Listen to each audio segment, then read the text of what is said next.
गहराई है, अल्फाज में दम है, शायर का असासा तो महज जोर कलम है,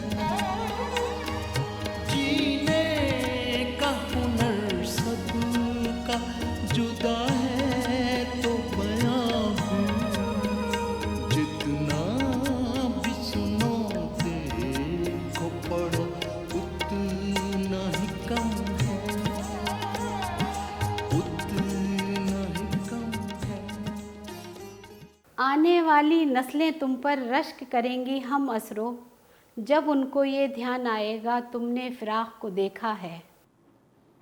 जी हाँ, मैं फिराक हूँ, रघुपति सहाय फिराक गोरखपुरी। मेरी पैदाइश 28 अगस्त 1896 को गोरखपुर शहर में हुई। मेरे वालिद मोहतरम मुंशी गोरख प्रसाद इबरत और मेरी वालदा गोरखपुर शहर के निहायत खुशहाल तालीम याफ्ता और बाइज़्ज़त श्रीवास्तव कायस्थ ख़ानदान से ताल्लुक़ रखते थे। मेरी वालदा मेरे वालिद मोहतरम की तीसरी बीवी थी। घर में किसी चीज़ की कमी नहीं थी।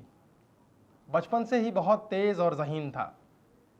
सब लोग खुश थे। फिराक गोरखपुरी की इब्तिदाई तालीम उनके ख़ानदानी रिवाज के मुताबिक उर्दू में हुई। फिर अंग्रेज़ी तालीम हासिल करने के लिए उन्हें स्कूल भेजा गया। फिराक गोरखपुरी बचपन से ही बहुत ज़हीन और मेहनती थे। हर इम्तिहान में वो नुमाया कामयाबी हासिल करते रहे। 1913 में फिराक ने गोरखपुर हाई स्कूल से मैट्रिक का इम्तिहान पास किया और एफ़ए करने के लिए इलाहाबाद चले गए। यहीं से उनकी ज़िंदगी में बहुत बड़ी तब्दीलियाँ रूनुमा हुईं। हिंदुस्तान की जंग आज़ादी में शिरकत करने का जज्बा और सियासत में दिलचस्पी यहीं से शुरू हुई। शायरी का ज़ौक़ व शौक़ जो उन्हें अपने वालिद इबरत गोरखपुरी से विरासत में मिला था, उसे परवान चढ़ने का मौका भी इलाहाबाद की फ़िज़ाओं में ही मिला। 1920 में प्रिंस ऑफ वेल्स की हिंदुस्तान आमद पर गांधी जी की क़यादत में जो ज़बरदस्त मुज़ाहरा किया गया, उसमें फिराक ने भी शिरकत की और जेल भेज दिए गए। मुझे 1.5 साल की कैद मिली। मुझे और कैदियों के साथ आगरा जेल भेज दिया गया, जहाँ से 1 साल के बाद मुझे लखनऊ जेल भेज दिया गया। एक बार जेल में कुछ अखराजात के लिए मुझे रुपयों की ज़रूरत पड़ गई, तो मैंने कुछ मज़ामीन लिखकर मुंशी प्रेमचंद को भिजवा दिए। उन्होंने मुख्तलिफ रिसालों के पास वो छपवाने को दे दिए और उनसे मुझे रुपए मिल गए। जेल में अपने अच्छे चाल चलन की बुनियाद पर उनको जल्दी ही रिहा कर दिया गया। रिहा होने के बाद फिराक गोरखपुर आए और यहाँ से अपने आबाई घर, जो ख़िज़ा रसीदा चमन की तरह बर्बाद हो चुका था, वहाँ गए। उनके छोटे भाई तपेदिक के आर्ज़े में मुब्तला होकर इंतकाल कर गए थे। उस वक्त फिराक इतनी ज़हनी और इक़्तिसादी परेशानियों में मुब्तला थे कि वो ये फ़ैसला नहीं कर पा रहे थे कि वो क्या करें और क्या ना करें। उसी ज़माने में पंडित जवाहरलाल नेहरू गोरखपुर आए और मेरे मेहमान हुए। मैंने उन्हें अपना दुख दर्द कुछ नहीं बताया, पर सियासत आलम के कयाफा शनास ने बिना कुछ सुने ही सब जान लिया और फ़ौरन मेरे सामने एक तजवीज़ रख दी कि तुम ऑल इंडिया कांग्रेस कमेटी के अंडर सेक्रेटरी के तौर पर इलाहाबाद जाकर वहाँ के दफ्तर का कारोबार संभाल लो। ये बात सन 1923 की है। मैंने गोरखपुर को अलविदा कहा। कांग्रेस के सदर मौलाना मोहम्मद अली जौहर मेरे बारे में सुन चुके थे। कांग्रेस के एक जलसे में मेरी इंग्लिश ज़बान की एक रिपोर्ट को पढ़कर वो मेरी सलाहियतों के बारे में जान चुके थे। उन्होंने नेहरू जी की तजवीज़ पर फ़ौरन हामी भर दी। मैं गोरखपुर छोड़कर इलाहाबाद चला आया और 250 रुपया महीना की तनख्वाह पर ऑल इंडिया कांग्रेस कमेटी का अंडर सेक्रेटरी बन गया। इसी साल उन्होंने आगरा यूनिवर्सिटी से एमए की डिग्री भी हासिल की। फिर इलाहाबाद यूनिवर्सिटी में अंग्रेज़ी अदब के लेक्चरर की हैसियत से उनको अपनी पसंदीदा मुलाजमत मिल गई। फिर उसके बाद बकिया सारी ज़िंदगी उन्होंने इलाहाबाद यूनिवर्सिटी से वाबस्तगी में ही गुजारी। सब जानते हैं मेरी तमाम ज़िंदगी दरसो तदरीस में गुजरी है। बीए में हम लोगों को अंग्रेज़ी अदब पढ़ाते थे वो, और ख़ास तरीके से जो रोमांटिक्स का पीरियड था वो पढ़ाते थे। और मेरा आज भी ख्याल है कि उन जैसा उस्ताद रोमांटिक पोइट्री पर, अंग्रेज़ी की रोमांटिक पोइट्री पर मुझे नहीं मिला कभी। मैं खुद भी यूनिवर्सिटी में पढ़ाता रहा हूँ और जानता भी हूँ कि जिस तरह से एक जज्ब के आलम में वो पढ़ाते थे, शेली, कीट्स, वर्ड्सवर्थ ने सबको, मुश्किल है कि कोई उस तरह से डूब के पढ़ाए। सिर्फ किताबों के मानी बताना या खाली उसके वो पेश कर देना वो काफ़ी नहीं होता, बल्कि उसमें जो कैफियत है उसमें डूब के पढ़ाना, ये काम उस्ताद के लिए आसान नहीं होता।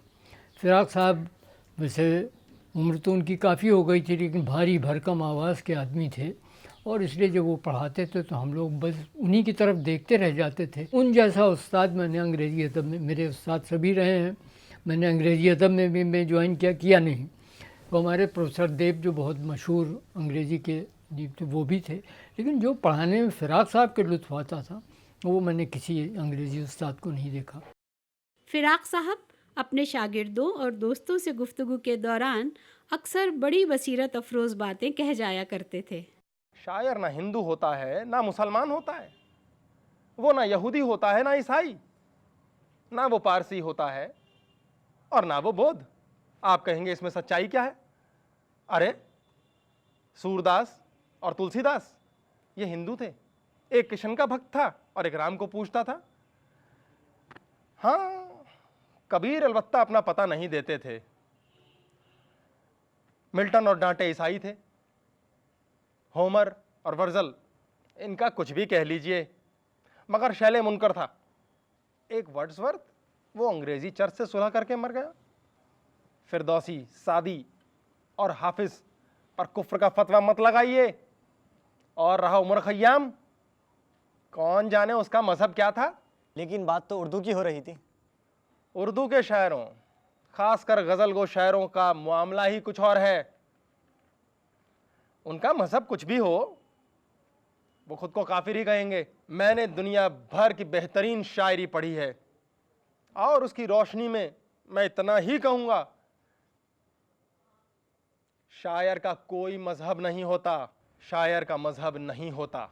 अगर मैं आपके सामने ये अर्ज़ करूं कि हिंदुस्तान के वो कौन से शोरा हैं जो अपने मुल्क की आलमी पहचान बन गए, या वो शोरा जो अपने शहर की आलमी पहचान बन गए, तो फ़िराक गोरखपुरी का नाम सबसे पहले जहन में आता है, एक इलाहाबादी की हैसियत से मैं अगर देखूँ तो। फ़िराक गोरखपुरी की शायरी के कई मजमूए शाया होकर मंजर आम पर आ चुके हैं।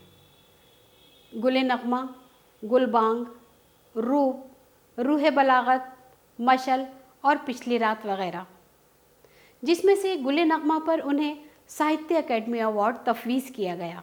कुछ अरसे बाद उन्हें भारतीय ज्ञानपीठ अवार्ड भी दिया गया। भारतीय ज्ञानपीठ अवार्ड हिंदुस्तानी अदबियात में दर्जा इम्तियाज़ रखता है। जोश और इकबाल नज़्म के शायर हैं और शायद फैज़ भी नज़्म के शायर हों।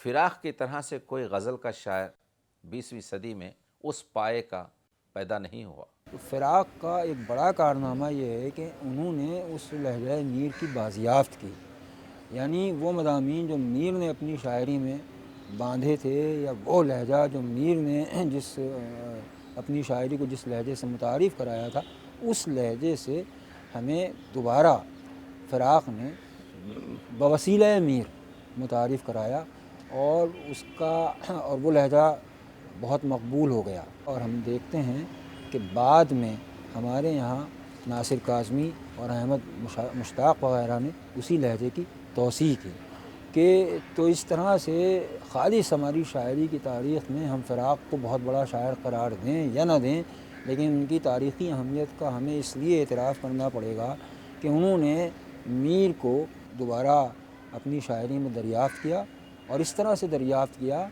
लेकिन नासिर काज़मी और अहमद मुश्ताक वग़ैरह ने फ़िराक के लहजे की तौसी की। मीर का एहसास, मीर का वजदान और मीर की आवाज़ मेरे खून में हल होकर रह गई है।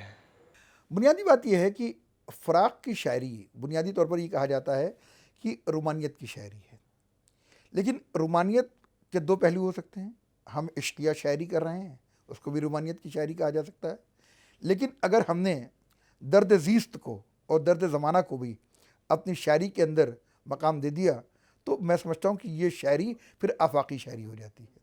और इस एतबार से अगर मैं देखूँ तो मुझे लगता है कि फ़राक की शायरी को आफाकी उसके अंदर उनसर मौजूद हैं, और बिलखुसूस उसकी जो तलमीहात हैं, उसने जिस किस्म के सिमलीज़ और मेटाफर्स का इस्तेमाल किया है, उसमें बुनियादी तौर पर उन्होंने, क्योंकि कहा जाता है कि वो उर्दू शायरी के वर्ड्सवर्थ हैं, तो उन्होंने जो मनाजिर हैं कुदरती, उससे भी बहुत कुछ इस्तिफ़ादा किया।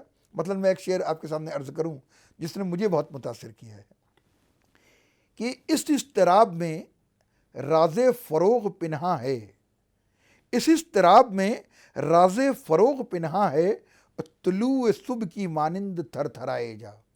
The secret of success is hidden in this uneasiness and therefore you should keep on travelling like the rising sun. तो ये राइजिंग सन से, उभरते हुए सूरज से, इस किस्म की सिमली और इस्तराबी कैफियत से अपने अंदर आप कामयाबी के और कामरानी के जो इम्कानात तलाश कर रहे हैं, ये फ़राक की शायरी का वो अंदाज़ है जो उसको आफाकी बना देता है।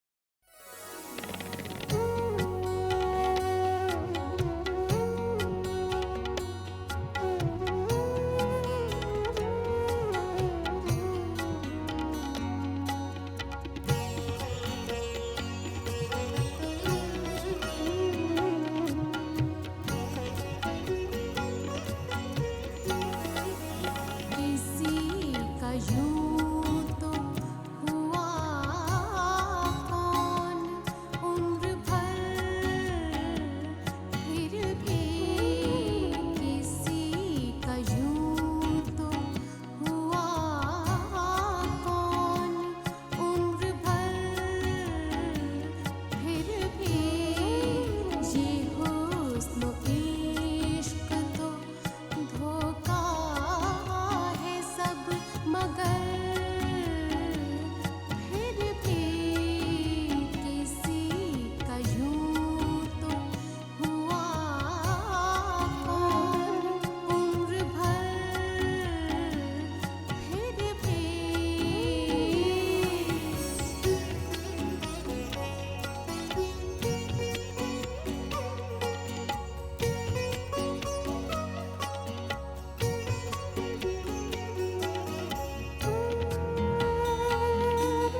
लगे जान मेरे निश्तर, फिर भी किसी का यूं तो हुआ कौन, उम्र भर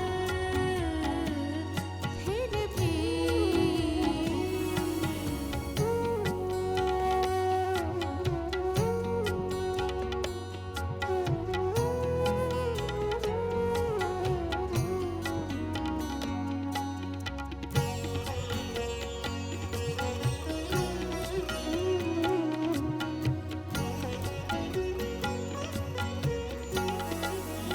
अगरचे बेखुदी इश्क को ज़माना हुआ,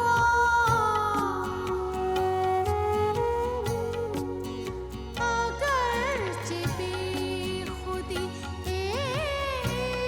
इश्क को ज़माना हुआ, अगरचे बेखुदी इश्क को ज़माना हुआ, फिराक करती रही काम वो नज़र, फिर भी किसी का यूं तो हुआ कौन, उम्र भर फिर भी।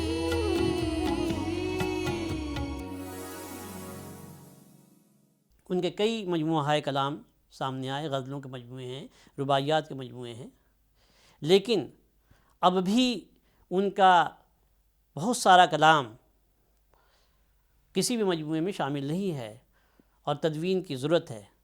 और मैंने इस काम का बेड़ा उठाया है और कुल्लियात फ़िराक की तरतीब व तदवीन का काम मैंने शुरू किया है, और मैंने फ़राक गोरखपुरी की 100 से ज़्यादा गज़लें ऐसी तलाश की हैं मुख्तलिफ़ अदबी रसायल में, जो 1923 के बाद से शाया होती रही हैं, लेकिन उनके किसी भी मजमूए कलाम में शामिल वो नहीं हैं। उर्दू रुबाई के फॉर्म में खालिस हिंदुस्तानियत को पेश करने का कारनामा जो फ़िराक गोरखपुरी ने अंजाम दिया, वो अपनी मिसाल आप है। फ़िराक की रुबाइयात का मजमुआ रूप जब शाया होकर मंजर आम पर आया तो उसने उर्दू अदब में एक नए बाब का इजाफ़ा किया। उर्दू शायरों के साथ एक बहुत अच्छी बात ये रही है कि वो कई ज़बानों के अदब से वाकफ़ियत रखते थे। मिसाल के तौर पर अमीर खुसरो, वो फ़ारसी ज़बान के शायर थे, हिंदवी ज़बान के शायर थे, लेकिन अरबी और तुर्की से भी वाकिफ़ थे और संस्कृत के अलावा हिंदुस्तान की और कई ज़बानों से वाकफ़ियत रखते थे। इसी तरह ये रिवायत फ़िराक के हिस्से में भी आई। फ़िराक उर्दू और फ़ारसी रिवायात का गहरा शऊर रखते थे। इसके साथ साथ वो संस्कृत और अवधी ज़बानों की शायरी से भी अच्छी तरह वाकिफ़ थे। इसके अलावा फ़िराक की एक और ख़ुसूसियत ये रही है कि वो मगरिबी ज़बानों के अदबियात से भी बड़ी गहरी वाकफ़ियत रखते थे, क्योंकि अंग्रेज़ी के उस्ताद थे वो। तो ये सारी चीज़ें, ये सारी रिवायात कहीं ना कहीं उनकी शायरी में जलवगर होती नज़र आती हैं। मिसाल के तौर पर जब उन्होंने रुबाई गोई शुरू की तो रुबाई में एक नया रंग व आहंग इस तरह से लेकर आए जो रूप की रुबाइयात में हमें नज़र आता है कि खालिस हिंदुस्तानियत, खालिस घरेलूपन, और इस तरह से वो जो रुबाइयात है, रूप की रुबाइयात, वो उनको शुरू से आखिर तक अगर आप पढ़िए तो उसमें संस्कृत रिवायात और अवधी की जो रिवायात हैं मकामी, वो रिवायात बहुत बेहतरीन तरीक़े से उसमें ये जलवागर हमें नज़र आती हैं। रूप की एक भी रुबाई हम पढ़ें तो उसमें सिर्फ़ और सिर्फ हिंदुस्तानी ज़िंदगी, हिंदुस्तानियत ही हमको नज़र आएगी। फ़िराक गोरखपुरी की गज़लों के साथ ये बात नहीं कही जा सकती, क्योंकि उसमें हिंदवी और फ़ारसी दोनों रिवायात जो है इस तरह से बाहम दिगर मिल गई हैं कि उनकी अलग से शिनाख्त करना मुश्किल है। बहरहाल वो गंगा जमनी तहज़ीब के एक बड़े नुमाइंदा थे। गंगा जमनी तहजीब के एक बड़ा नुमाइंदा होने के साथ साथ फिराक गोरखपुरी एक बेहद खुशनसीब इंसान थे, एक खुशनसीब शायर थे कि उन्हें अपनी ज़िंदगी में ही बेइंतहा शोहरत मिली, दौलत मिली, खुशहाल ज़िंदगी उन्होंने बसर की और उनको बड़े बड़े इनामात और इकरामात से नवाजा गया।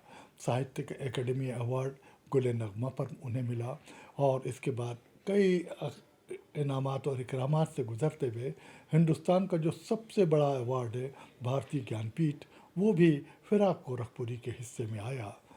उर्दू के एक शायर थे यास यगाना चंगेज़ी। यास यगाना चंगेज़ी किसी भी शायर को खातिर में नहीं लाया करते थे, लेकिन आखिरी उम्र में उन्होंने कहा कि मैं इस दुनिया से जाते जाते गज़ल की सिन्फ फिराक गोरखपुरी के सुपुर्द करके जा रहा हूँ। और फिराक गोरखपुरी की शायरी को पढ़ते हुए हमें एहसास होता है कि गज़ल की सिन्फ उन्होंने बिल्कुल सही हाथों में सही शख्स को सौंपी थी।